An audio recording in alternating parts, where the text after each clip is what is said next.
Let's see this question. A fluid flowing out of a small hole in a vessel apply a backward thrust on the vessel. In reason, according to the equation of continuity, the product of area and velocity remain constant. तो reason यहाँ पे correct है।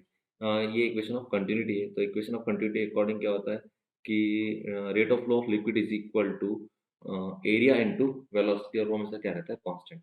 हम assertion पे बात करते हैं। Assertion में हमसे बोला है कि हमारा सपोज एक कंटेनर है, ऐसा एक कंटेनर दे रखा है।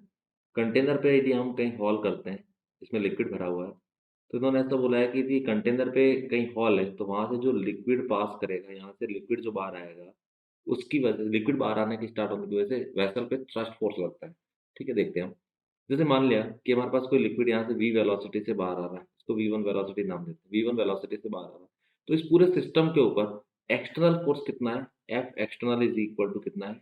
0। एक्सटर्नल फोर्स कितना दे रखा है? 0। जब एक्सटर्नल फोर्स 0 रहता है, तो जो मोमेंटम लीनियर मोमेंटम होता है, वो क्या रहता है? कंजर्व रहता है।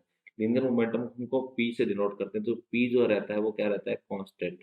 तो यदि बाहर की डायरेक्शन में वेलोसिटी V1 आ रही है, तो यहाँ पे पीछे की डायरेक्शन में क्या आएगा? इस वेसल को भी कुछ न कुछ वेलोसिटी V2 मिलेगा। तो वेलोसिटी मिलने का मतलब इस ब्लॉक के ऊपर, इस वेसल के ऊपर अपोजिट डायरेक्शन में क्या लग रहा है? थ्रस्ट लग रहा है। तो पहला पूछा कि liquid flowing out a small hole in the vessel apply a backward thrust on the vessel, क्योंकि नेट एक्शनल फोर्स 0 होता है, तो लीनियर मोमेंटम कंजर्व होगा। लीनियर मोमेंटम कंजर्व होगा, तो यदि लिक्विड V1 वेलोसिटी से बाहर आएगा, तो वेसल के ऊपर बैकवर्ड डायरेक्शन में कोई ना कोई थ्रस्ट लगेगा। स्टेटमेंट 1 जो है या एसेशन जो दे रखा है वो ट्रू है। रीज़न है वो भी ट्रू है। ये हमारा स्टेटमेंट होता है इक्वेशन ऑफ कंटिन्यूटी का। और यहाँ पे यदि यहाँ का एरिया A2 अज्यूम करते हैं, ये एरिया काफ़ी बड़ा है, तो यहाँ पे rate of flow of liquid क्या रहता है? कांस्टेंट। और उसी की वजह से होगा।